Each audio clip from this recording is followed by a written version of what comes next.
Hi 105 families, I am making this video to better assist you at completing the Monday math routine. Your student will have to be signed into their student account on Seesaw, which you can do using the QR code that was sent home in your envelope. Once they are signed into their student account, their name will come up in the left corner of the screen where you can see it says test student. It would be your student's name instead. Then you want to go over to where it says activities with a little light bulb and click that. The first thing on your Monday agenda is to do the Math Fact Fluency game. If your student does not have an adult or an older sibling or older family member to play with, they can complete 8 flashcards at random.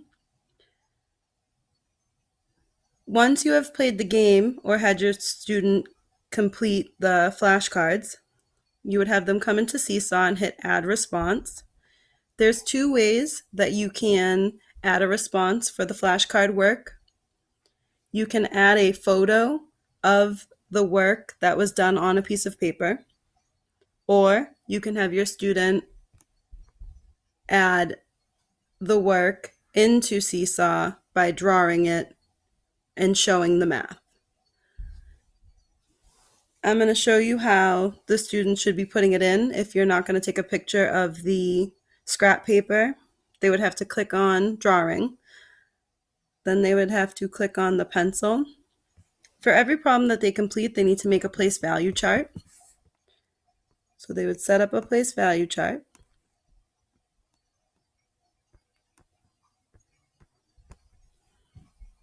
Then they would plug in their math equation.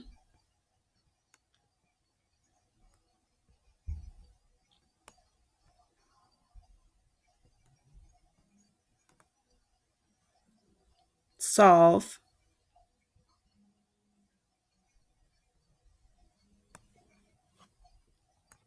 And then continue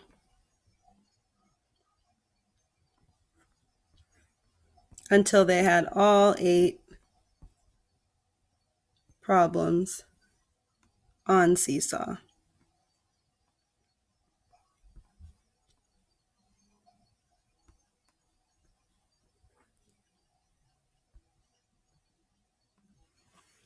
If you are playing the Math War game, you might have more than 8 problems. They can write them all if they would like, or they can pick the 8 that they are proud of, most proud of, or the 8 that they like the most and just input those. Once they have completed putting in the math problems, they're going to hit this green check mark in the right-hand corner, and that will submit their work to me.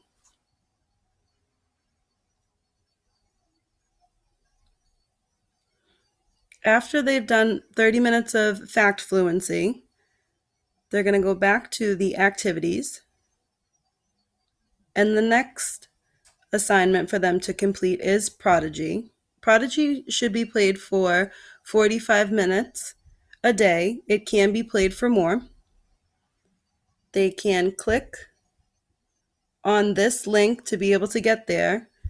For this, they will need a folded piece of scrap paper. Please remind students that they need to show all of their work on the scrap paper and save it inside their folder on the math side. There is also anchor charts inside their folder on the math side that might be helpful for them to complete their Prodigy work. So once you have folded your paper with your student and put their name in the corner and the date, you can click the link that says Prodigy Game, and it will open up another web browser. Then you would just click log in, and the students would put in their username and password, which can be found inside their homework folder. If you are having a hard time finding their username and password inside their homework folder, please text, call, or message me on Seesaw, and I will get back to you as soon as possible. Once your students have completed their Prodigy, you would have them go back into Seesaw and hit Add Response. Now, the way that we're going to add a response to Prodigy is by typing. So you or your student would click Note on the student account, and then you could write something like, test student played Prodigy for an hour. They struggled with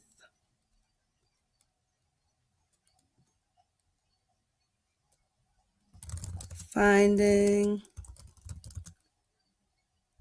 the missing factor in a multiplication problem.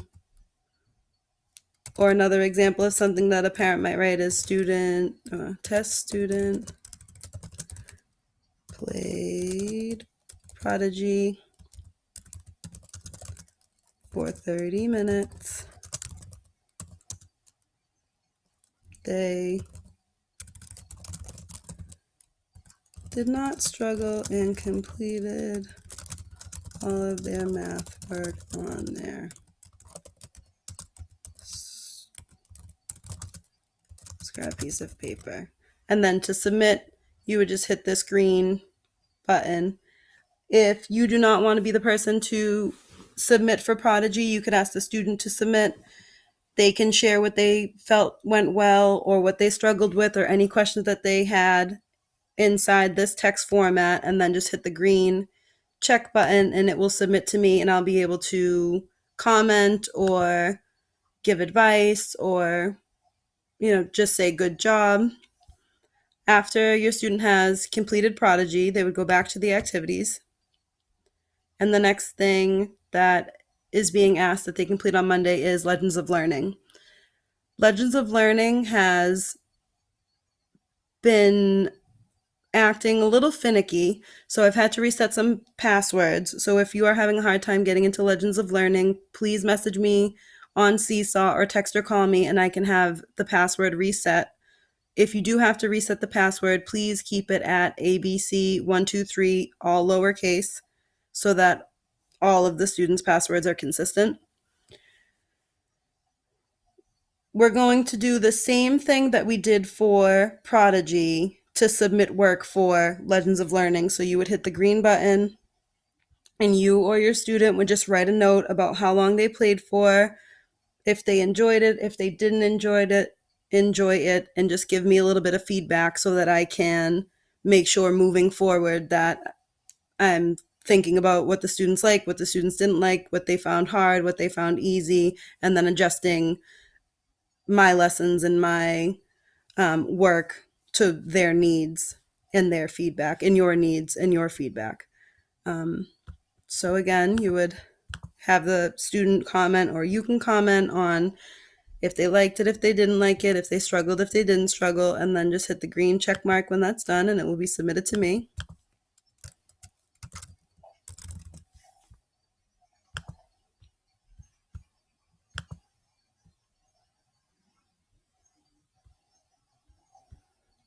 The last thing that is a part of your Monday routine is the math task cards. So to complete the math task cards, there's a few things that they have to do on each slide. So for this, you would hit add response. They still need scrap paper as they did for Legends of Learning and as they did for Prodigy. But there's a couple things that they have to do on the screen. So the first thing that's helpful is to have them zoom in. So you're going to hit this magnifying glass in the left side of your screen, and then you're going to hit the plus sign twice. And then you have to manipulate the screen by moving this box around. If you touch the screen, then it's going to draw on the screen, or it's going to drag items around the screen. Once you have it focused on the green box, which is the beginning of your directions, you're going to read and tag. Reading and tagging is a strategy that the students have been taught at Hood to help them identify the most important information in the directions and identify the most important information in questions. So you are circling action directions, and that's any word that's asking you to do something, and you are underlining just the most important information. For example, the directions that are green say to circle the operation you used to solve, and then for this math task card, the operations that they may choose from are addition or subtraction. So to properly read and tag, I would circle the word that says circle because that's an action direction, and then underline the operation used to solve. And then I'm going to drag my screen down a little bit so I can see the orange directions. And the orange part says use the T button to write the equation with the answer. So I'm going to read and tag these directions. I'm going to circle use because that's telling me to do something. The T button to write, it's telling me to do something. The equation with the answer. Then I'm going to zoom out so that I can see the task card to the left. I'm going to read the question fully. It says, if you have 67 slices of pizza and 15 slices are eaten, how many slices would you have left? This is the last part that the students have to read and tag, so I'm going to zoom in, which gives me the ability to read and tag a little bit neater. And then I'm going to underline the most important information. So the most important information in this word problem is that I had 67 slices of pizza and then 15 slices were eaten. The question wants to know how many slices I have left. The student will solve this on their scrap paper that should be folded into 8s with their name and the date on top. Once they have solved it, they will come back and they will circle if they used addition or subtraction to solve. This is a subtraction problem, so they would circle subtraction. Then they would come over here to the T, they would click it, and it will give you a little text box that will pop up. And then inside the text box, which my computer will not allow me to do today, you will type the equation. So the equation for this would be 67 minus 15 equals, and then the answer. And using this T button, they'll be able to write that inside the text box, and then they can drag the text box.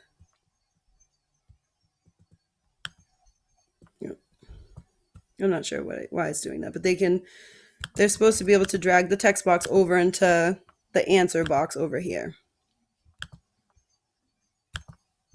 Once they have finished all 5 pages, which you can see over here, it's just one problem per page, doing the same steps as they did on the first one, they can hit the green button, which will submit it to me, and then I can give feedback, leave comments, ask the student to complete or fix a problem.